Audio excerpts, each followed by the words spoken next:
Okay. I just... Apologies for being a bit underdressed. We'll make a start, but before we do, I'm going to ask Stuart as the clerk just to talk us through the procedural points for today. Thank you, Chair. For those in the room, can I please check that you have inserted your card into the right-hand side of the delegate unit? Your name should show on the screen and the name of this meeting appears at the top of your delegate screen. If you press Enter Meeting and your card is not working, we can issue you with a spare card. If you wish to speak, please press Request to Speak in the delegate unit and press it again when you've finished speaking. When speaking, please ensure you're close enough to your microphone for your voice to be picked up and it's pointed towards you. This will ensure remote participants can hear. For those in the room using laptops, please ensure you have used F5 and F8 to mute your laptop to ensure there is no interference. For those participating remotely, if you need to message the chair or clerk, please use the chat button on Confero. Also, please wait to speak until you appear on screen as there can be a slight delay. If you lose connection or have any technical issues, please alert the clerk's assistant by text on 07385 370 117. This number is included at the foot of the agenda front and the assistant will contact colleagues in IT for assistance. Please note that this meeting will be live streamed as well as recorded to be made available on the Council's YouTube channel. If a member declares an interest, you're required to leave the meeting prior to consideration of that item. Please advise at that stage that you're leaving the meeting and you'll be invited back in when consideration of the item has concluded. Before I take this adjournment, I will begin the recording. I will now take this adjournment for the Performance and Review Scrutiny Forum by roll call.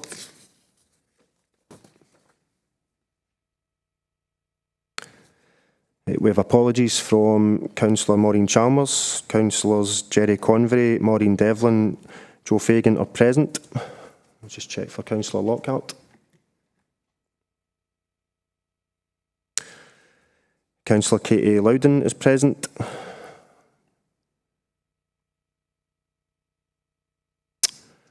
No Councillor McLaughlin. Councillor Kirsten Robb is present. We have apologies from Councillor Ross.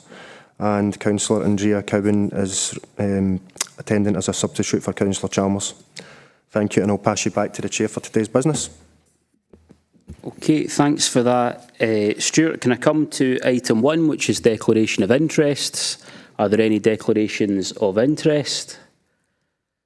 Nope, there are none. Can I move now to item 2, which is the first of our items for consideration on the Council plan? Can I ask Tom Little to speak to this report?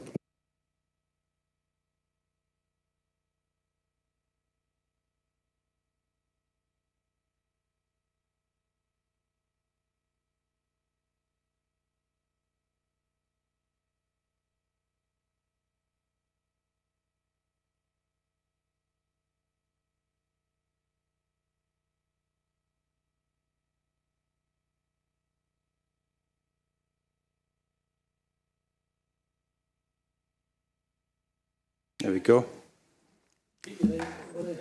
Immediate gratification. Everyone's after these days. Yeah.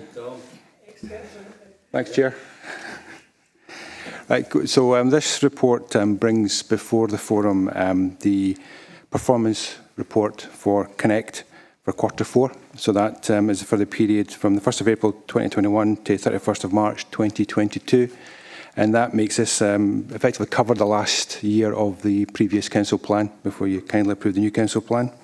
So section 3, the background, it lays out the reporting arrangements for the council plan and the annual resource plans. Now it's very familiar with you all, so I'm going to skip ahead to the kind of meat of the report, if that's okay. And it takes us to 4.3 on page 4 of the report.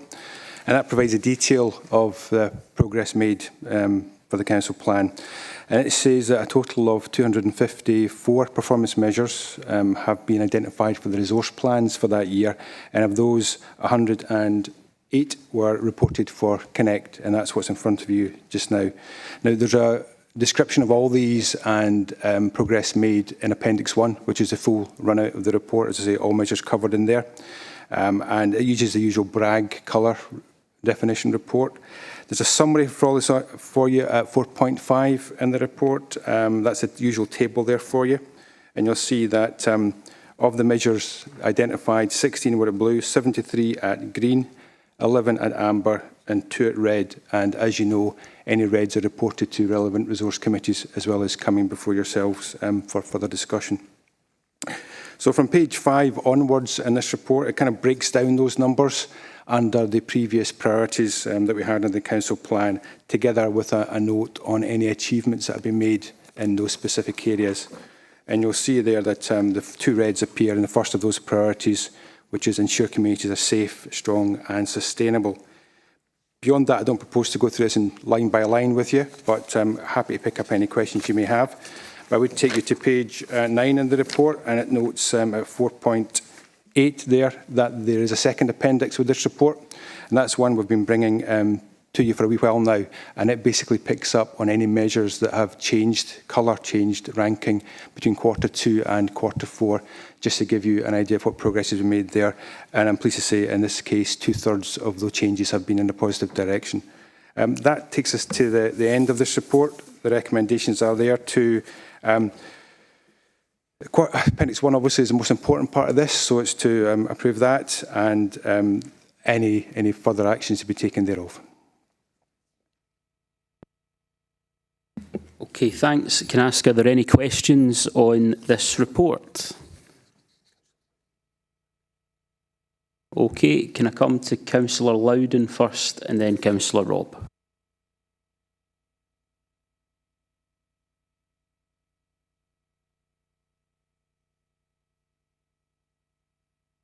Hi, thanks very much, Chair. Am I on now? Yep. Okay, thank you. Just a brief comment and a question as well. Thanks, Chair. First of all, we've obviously got phase 5 of the additional hours for early learning and childcare marked as an achievement under 4.6.3. Understandably, it's summarised in one sentence for the purposes of this report, but it was obviously a huge achievement that involved a tremendous amount of investment, time and work to get us to that point, made all the more remarkable given the events of the last few years. So I'd like to take a moment again to thank everyone in the Schools Mod team and education again for this fantastic achievement over the last session of the Council, which I know has made a huge difference to the lives of many families since. My question's relating to the Climate Emergency Community Grants Scheme, which is at 4.6.1.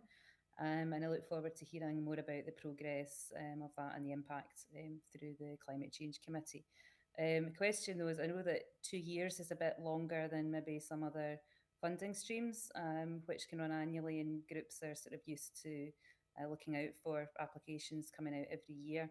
I just wonder, Tom, if we're going to be sending out a reminder or reminders to community groups. I know it was obviously launched in January, but reminders going forward to let them know that that's still available over this period. Thanks, Chair.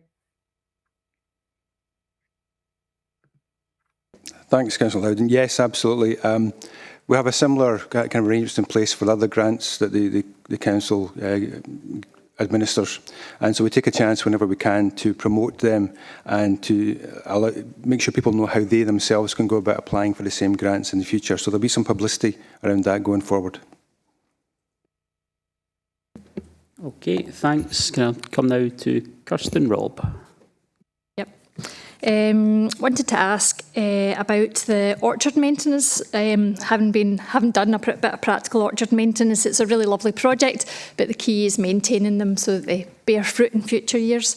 Just to see who's responsible for the maintenance of all the trees that have been put in. Looking for a volunteer to pick that one up. I'm thinking it's a community and enterprise sort of issue. I think we're going to come to Colin.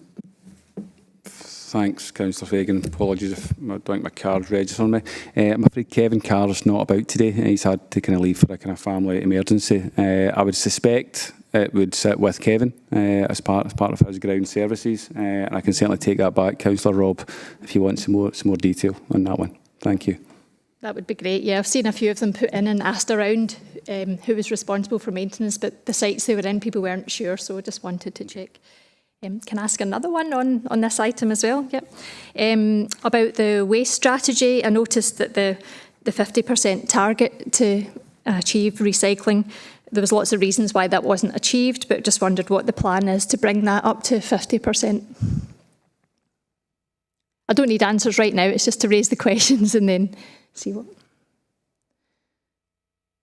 Chair, thanks very much, and you're right, Kevin would probably give you the detail. There is, however, a waste review underway at the moment, and it's close to reporting, so we should have an update both in terms of the review itself and then the plans going forward, with the key to try and up the percentage on recyclate waste as opposed to residual waste. So it's kind of hang fire. It'll be coming to a place near you very soon. Thanks. Okay, doke. One more wee bit.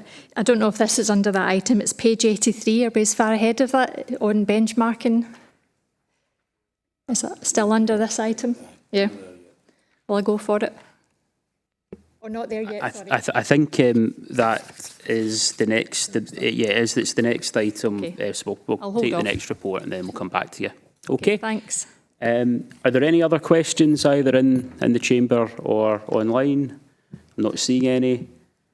If that's the case, can I ask then that I think we need to agree the report, so I'll just move on to the next item. I'll formally move it for noting then, okay. Just a second. Right, okay. Can I move now to item 3, which is local government benchmarking framework. I'm going to ask Neil Reid to speak to this report. Neil. Thank you, Chair. So the purpose of this report is to present the local government benchmarking framework results for 2020-21. The results are published in February of each year, and we would normally bring this to the first available forum after that quite quickly, but election arrangements meant that this was the first one that we could bring it to. Section 3 contains some background to the framework and explains the purpose, the coverage and the topics within the benchmarking framework itself. It also notes at section 3.3 that publication of the results is a statutory requirement, and it's part of our best value duty in terms of presenting our performance in a balanced way and comparing it with other councils. Section 4 of the report goes through some of the, caveats or the limitations and cautions that we often put when we talk about the benchmarking framework, and these topics often arise when we bring the framework to the forum. Essentially, the purpose of the framework is to act as a can opener. It's to inform specific discussion around specific services with a particular context. And when you look at them in an environment where they're produce league tables, then sometimes you're not seeing the full information. And at 4.3, there are a number of bullet points there which summarise some of the discussion that we've had in the past at this forum when we've discussed the benchmarking framework. I won't go into those in much detail just now because the next paper discusses those in more detail. But these points are made, they are not to undermine the LGBF results, it's really just to make sure that it emphasises the importance of looking at specific indicators within a specific context, because that's when you see the surrounding information and you can better interpret the results. This section also notes that there are learning events that the Improvement Service run each year, and all councils attend, and they seek to learn from each other what good practice is evident from the results, and some of the bullets there indicate key topics that the Improvement Service have brought to council's attention, among which are the tight financial situation beginning to show through in some of the trends that are evident in the LGBF. Anyway, the meat of this report is contained essentially in Appendix 1, which contains all of the LGBF indicators, but they're summarised in Section 5 of this report, which contains the results. And so Table 1 shows you the overall state of affairs with the results for 2020-21. The table's broken into two parts. The top part shows how our performance has changed from the previous year, which indicators are going up and which indicators are going down. And then the lower part shows how we compare with the Scottish average. So this is a kind of league table thing, but it's there to frame our overall discussion of the framework and the specific indicators which are contained in Appendix 1. There's also in Appendix 2 to the report a family group analysis. So what this does is this takes those indicators which are below the Scottish average and it opens them up to a wee bit more scrutiny. It shows how we are performing in those indicators against our family group. And that's a small selection of similar councils, and you can see how they're performing, and it gives you a better understanding of our relative performance.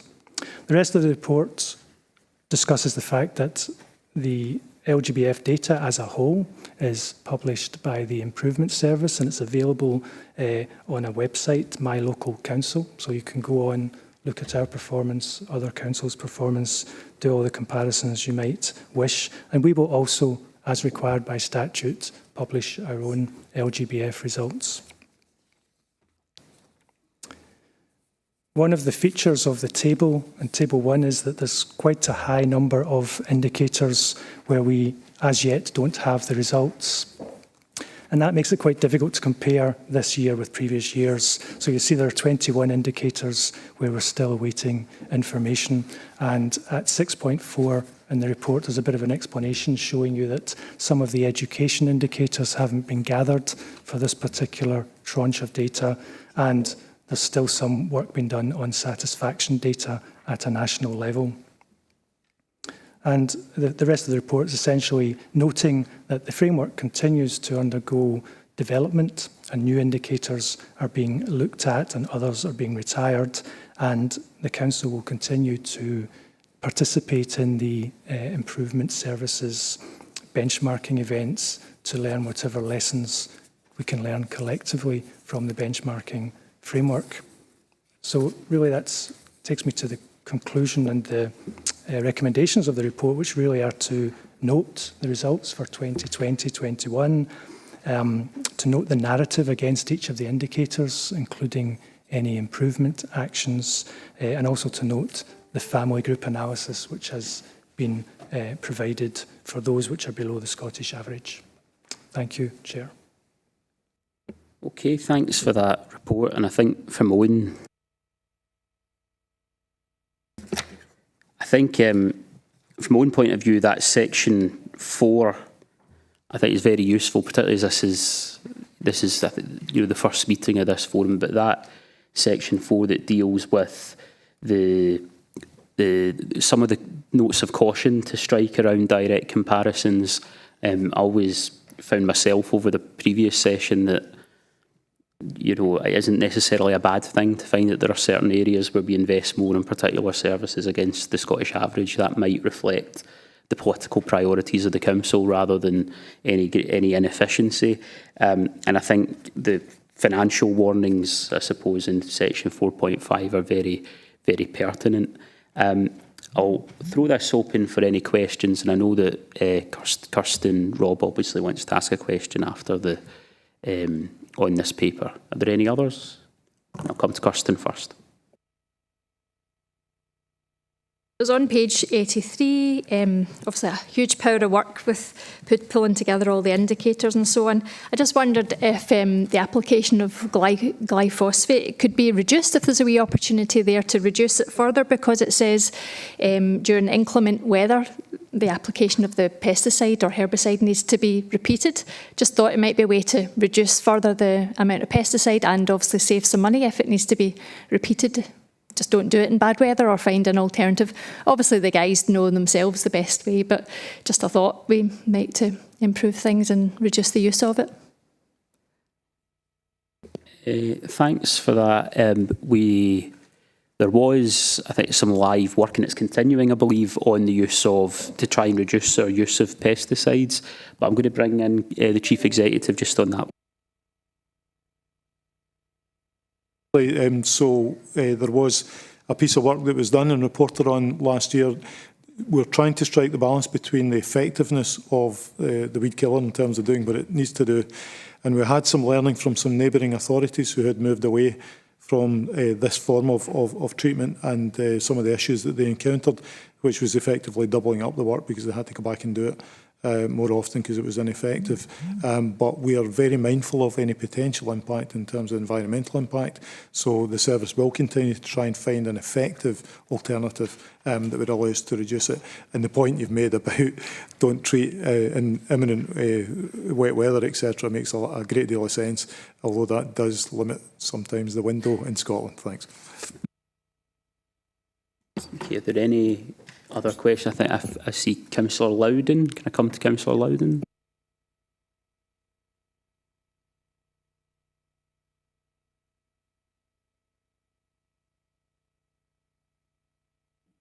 Hi, thanks, Chair. Thanks for your point about the obviously a note of caution around making direct comparisons for various reasons, obviously over the last few years. I did have a question about some of the, sorry, I've just moved away from the page, so I can't tell you which page number it was, but it was around looking at price per visit when we're making comparisons on spending for things like leisure and libraries.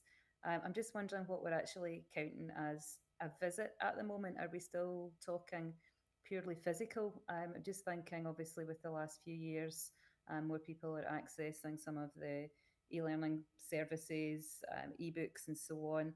And then there are some things which are quite new over the last couple of years, like the new fitness classes, which you can do from the comfort of your own living room, which I highly recommend, incidentally. Are we counting those as visits because someone is using the service? Thanks, Chair. Right. Right. Thank you. I'm looking for a volunteer from the team here to take that one. I think I'm going to come to Neil Reid. Okay, thank you. It's not a question I have an immediate answer for, so I would have to either hope that someone else knows or find the answer and come back to you on that. Right. I'm going to do what I should never do and speculate. I'd be astonished if they weren't including virtual visits as well as real visits. But what I would say is, sorry, not showing anybody. What I would suggest is we get the response from relevant officers and circulate around members of the forum, if that would be acceptable. Councillor Loudon.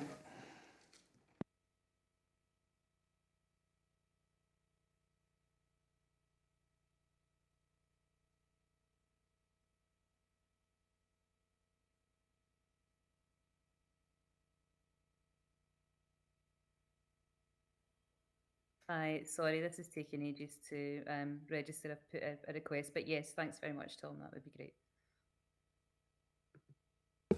Right, thanks for that. I think this is, what would you call it? This is a bit like a test ride, I suppose, for this system today. Are there any other questions on this paper? If there are no other questions, can I ask us to agree to note the paper?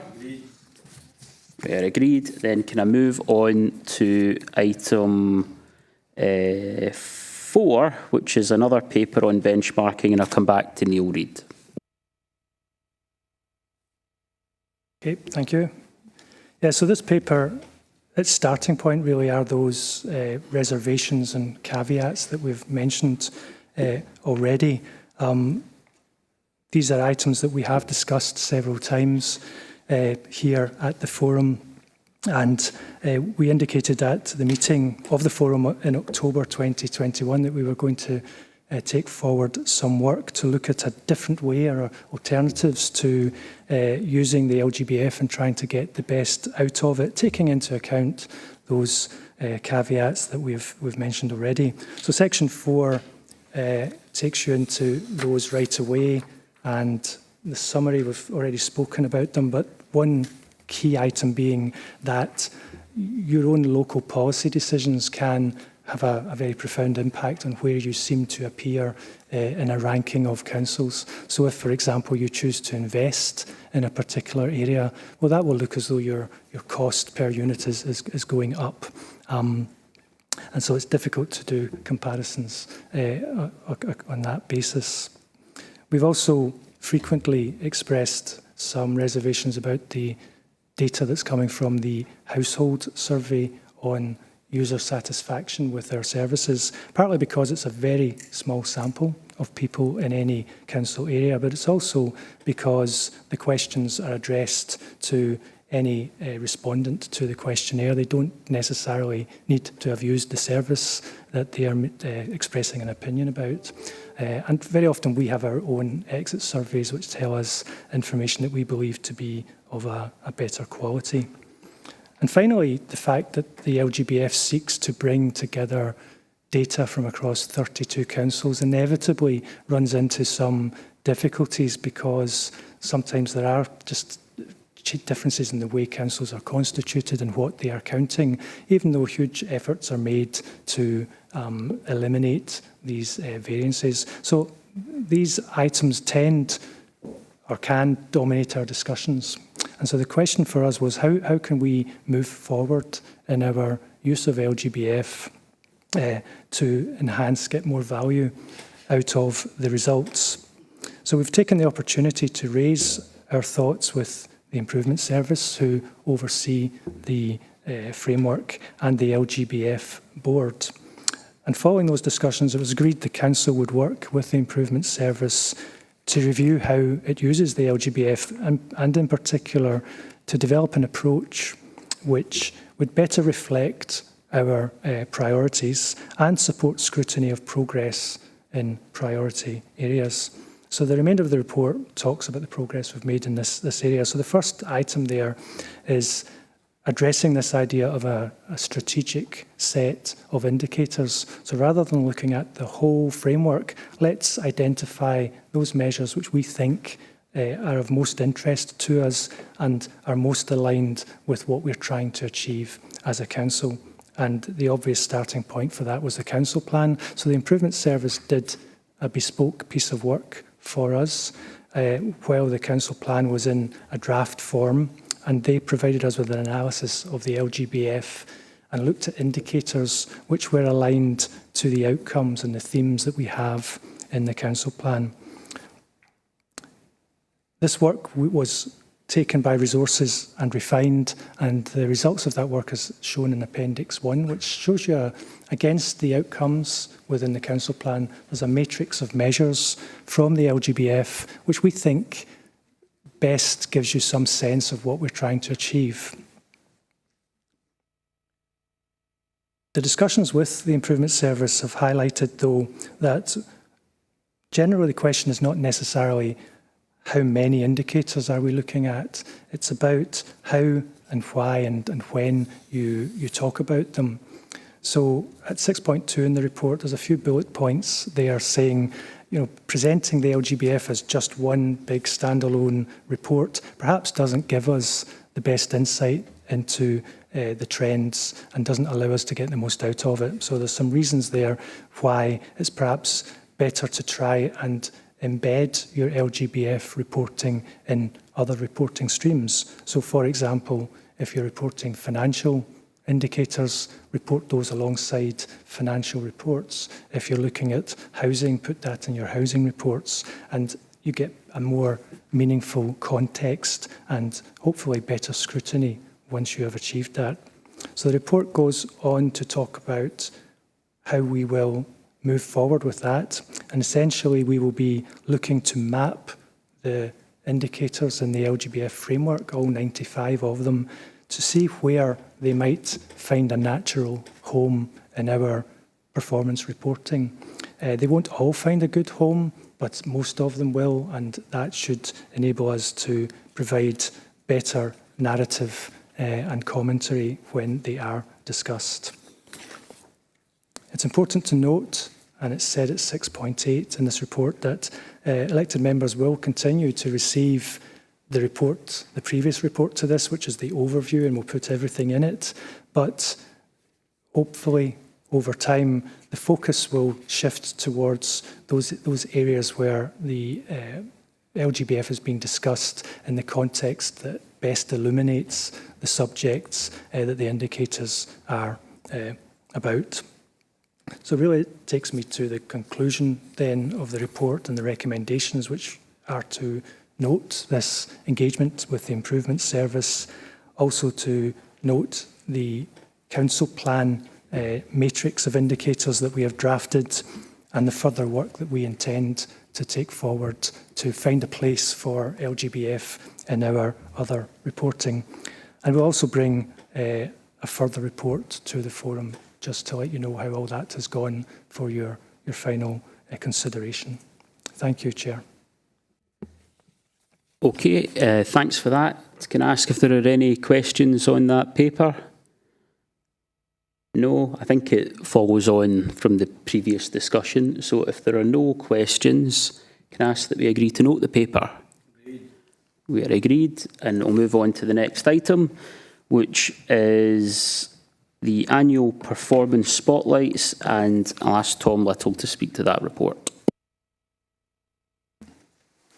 Thanks again, Chair. So yeah, this brings before you all a kind of sneak preview, if you like, of the infographics that we'll be using to highlight our annual performance spotlights for 21-22. So we've been producing these for about 4 years now, although they've evolved over that period. And it was some time ago we took a decision to make sure our public performance reporting was just that, public. Easily understood, giving people different layers of information that they can take as much as they want from. Some people just like the infographics, some will use them as access points to get more information on how we're performing as a council. So section 3 talks a little bit about that evolution, and in summary the spotlights are a suite of these infographics with case studies of the work being undertaken in those areas, and some links through to other data that people can get, as I say, at those different layers and wealths of information. So I guess the point is to emphasise that these infographics, although they look nice and slick, they are just that top layer. Everything else is still there that we've produced in terms of information for people, and they can access it easily on our website should they choose to do so. So Appendix 1 shows the entire suite of infographics, and you'll see there are a number of these under each of the priorities for the last council plan, and that will be getting developed going forward for the extended number of priorities in the new council plan. This year, for the second year, we've added a wee suite of infographics which also demonstrate the work the council's done as part of the response to the COVID pandemic. Whether or not that continues next year, I guess we'll see where we all are in this time next year. So these will be primarily used, as you probably guess, on social media and on our website. Again, I'd point out some of the things that we've done to make these even more useful. They show trend data, for example. They show whether targets are being met. And we continue to look at how these infographics can get better. We've talked about animating them, for example, online to make them that bit more eye-catching for some users. So we'll continue that process, it says the next steps, as part of the review, not only of the change that we have brought about with a new council plan, but also to take into account the Account Commission's Direction 2021, which guides our public performance reporting for the next few years. So we'll take all those things into account and we'll continue that evolution. So when these come before you again next year, they may look a bit different than they do now. Hopefully they'll look better, in fact. So the paper is just there to note the content and note that we will publish this data online well ahead of the deadline that we've been given. We'll do it probably next month. Okay, thanks for that. Can I ask if there are any questions, either in the chamber or online? There are no questions on the report, so can I ask that we agree to note the report? Agreed. Okay, final item is items of urgent business. I've not been notified of any items of urgent business, so I'll bring the meeting to a close. Thank you everybody for attending. Thank you.